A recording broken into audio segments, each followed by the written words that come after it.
You turn my morning into dancing. You turn my morning into dancing.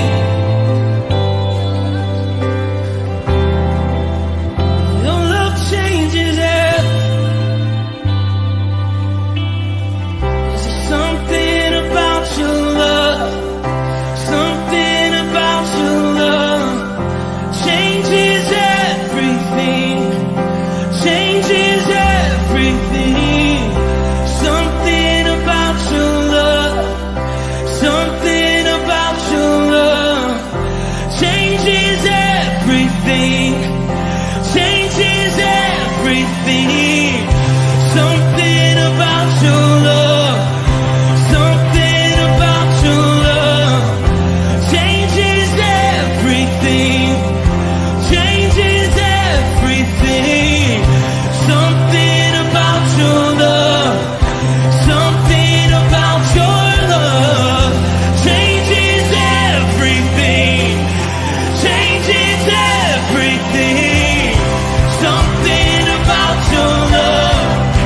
Something about your love changes everything. Changes everything. Something about your love. Something about your love changes every. You turn my morning into dancing. You turn my morning into dancing. You turn my morning into dancing. You turn my morning into dancing. 'Cause your love changes everything. Your love changes everything. You turn my morning into dancing. You turn my morning into dancing. You turn my morning into dancing. 'Cause your love changes everything. Your love changes everything. Oh, there's something about your love. Something about your love changes everything in my body. Oh, something about your love.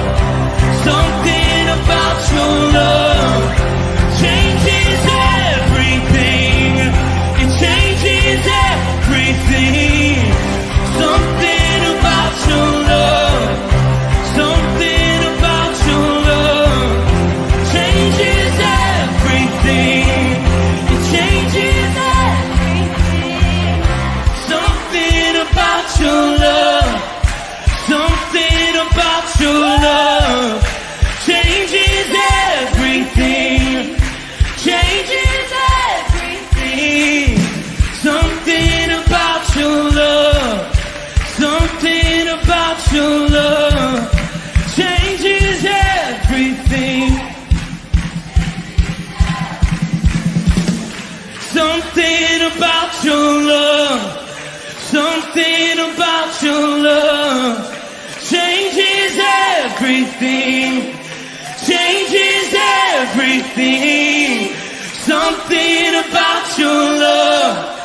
Something about your love changes everything.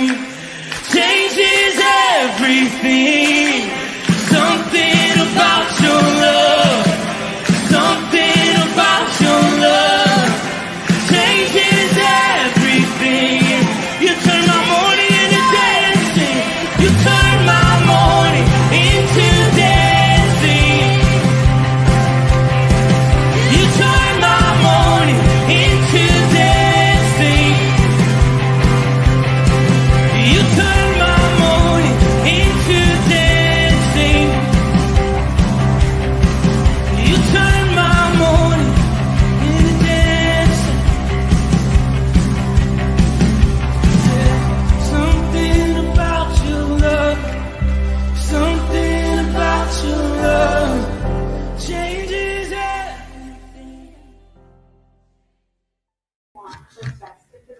Good morning, Rooted Men.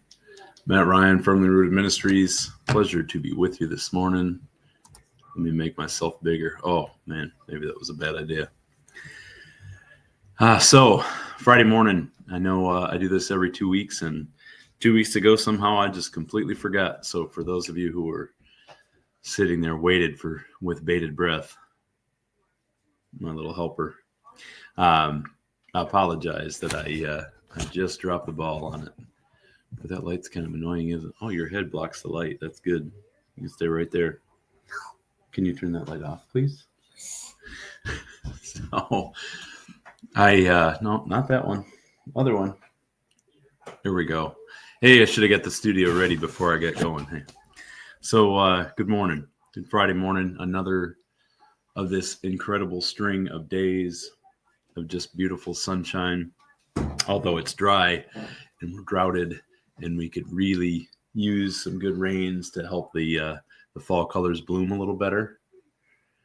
Here we are enjoying what we've got, enjoying what seems to be the endless summer. I hope that you've got some good things in store this weekend, whether that's getting ready for winter and doing some work around the house or work around the yard, or just enjoying some football or watching those Tigers in the playoffs, whatever it is. I hope, as always, that you've got some good things to look forward to. So we're reading through Psalms, continuing this journey through Psalms. They're added.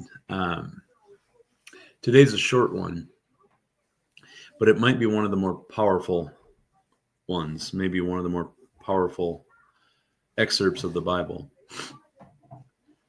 Because after all, it is a summation or a look to what I think maybe was the very core of Jesus' ministry, of Jesus becoming human, coming into our world. Yes, to save us. Yes, to be the sacrifice that would atone for our sin. Yes, to minister and teach and lead and show us how to live and how to be alive in a world where we are in the Father's kingdom. But I think ultimately all of that leads to something more, something else, which is to create a unified church, a unified body where all, if we go further into Revelation, right, the idea of Jesus' kingdom or God's kingdom coming again, that every knee will bow, every tongue confess, meaning every heart will be matched together in unity. Not only that, but what is it that we're ultimately unified with, right? We have this understanding that we are created in our Father's image. You ever stop and think about what that really means? That means when I look at God and I see him as the ultimate giver, that there's nothing he would not sacrifice for you and I. That in fact, he gave his very own son just that we could live. And we're created in that image. That means we are also the ultimate giver. We are not created to hold on to things or hold control over things or try to run all these decisions in our lives. All the things that cause us anxiety, trying to keep up with the world or live by this kingdom's perspective. Part of the reason they cause tension is because they're false. It's not who we are. We are created to be the ultimate giver. We are created to be the ultimate expression of love. All these things that God is that we could never be, we're created in that same image. So in a sense, not only are we talking about unifying all the people of the world under the belief and the understanding that our Creator God has made this place for us and has made us for a purpose, but we're individually unified with him, unified with his image, because we're created out of it. We are of it. And so this idea of unity is just so much bigger than I think we give it credit for. And then I think because it's politically difficult, I think it's not something we discuss very often, right? Unity sounds more like we're attacking dissension and we're attacking the people who don't agree with us, right? It can come across that way. But it's us that need to be humbled as well. Everybody needs to be humbled to the point that there is one truth. There is one reality. There is one creator. There is one way for us to be, and it's the same for every single one of us. Both individually in a relationship with our Father, unified to Him, and through that perspective and that understanding, because we're individually all unified with Him, we are all unified with each other. So I don't mean to go so macro, so big, right? So heavy about this idea of unity, because it really starts small. It really is simple. And as David sings in the Song of Ascents, now, every generation, I think, has thought that they were the most messed up generation. They were the furthest from God. They were the most troubled. This is nothing new, right? Ecclesiastes says there's nothing new under the sun. I tell people all the time, every soap opera they watch on TV, all of this just absolute garbage that people spend their lives watching, right? From the whatever faux reality you want to call it, whether it's The Bachelor or it's General Hospital or it's Love Island or whatever, right? All of these things, Big Brother, they're all they are. And I don't mean to insult you if you watch any of those. I know it's part of our culture, but every single one of the stories in them, every single one of the bits of intrigue that captivates people happened in Genesis. If you've never read all of Genesis, you'd be shocked that you can go through it and read every storyline of every dramatic story, every series, every reality show, most of the movies, every romance novel. It's all in there. It all already happened, right?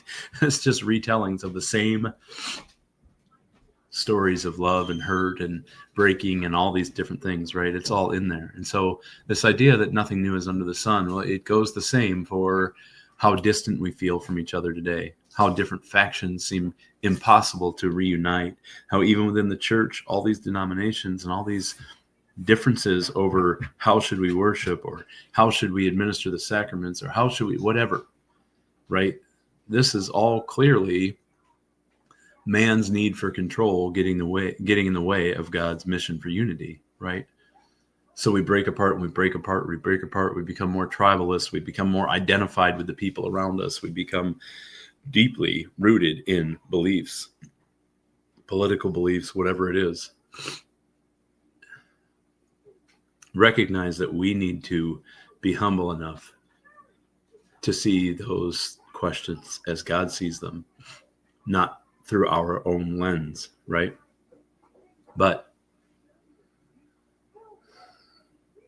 even back to when King David was writing this, how good and pleasant it is when God's people live together in unity.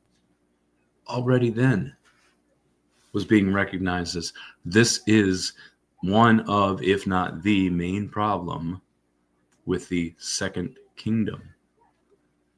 In God's kingdom, we're created to be in unity. In the earthly kingdom, that unity broke in sin, in separation, almost immediately when it was created. And God's been working to get us back to unity ever since then, by continually coming back as a provider, having His word come true, rescuing His people over and over and over again from their own sin, from where they've gone astray. Eventually leading up, of course, to the story of Jesus becoming human, that all of humanity may be saved in that way, to become unified. I don't mean to beat a dead horse. I just want you to realize this issue is not new. It continues, right? So unity is like the precious oil poured on the head, running down on the beard, running down on Aaron's beard, down the collar of his robe. It is as if the dew of Hermon were falling on Mount Zion, for there the Lord bestows His blessing, even life forevermore. So, I'm not going to go into historically why the oil matters or why Hermans do all these things. Just this idea of cleansing, purifying, unifying in the best way it can be. That's how God sees unity, right? And that's how, when we shift ourselves and snip the roots out of this kingdom and root ourselves in his kingdom, his eternal love and his eternal truth, please understand, this ministry is created and lives by the credo that there is unity out there. There is unity in life in God's kingdom. That's why we must separate ourselves. So, man, I see so many of you very often. I know that these are things that we're working on in our lives. We're working on in our homes, in our marriages, our relationships, our life with our kids, our work.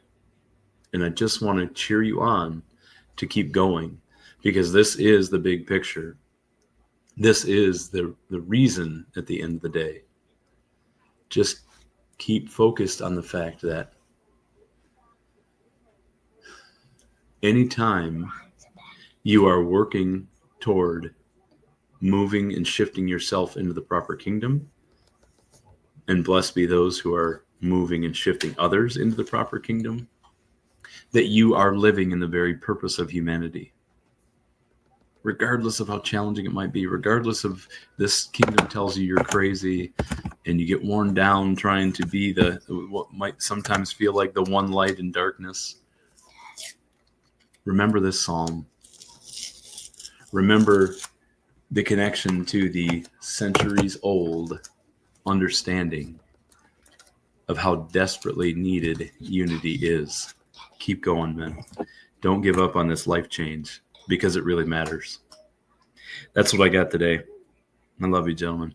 Let's have a great Friday. Let's make it a firmly rooted Friday. And may someone see Jesus in us today. Peace.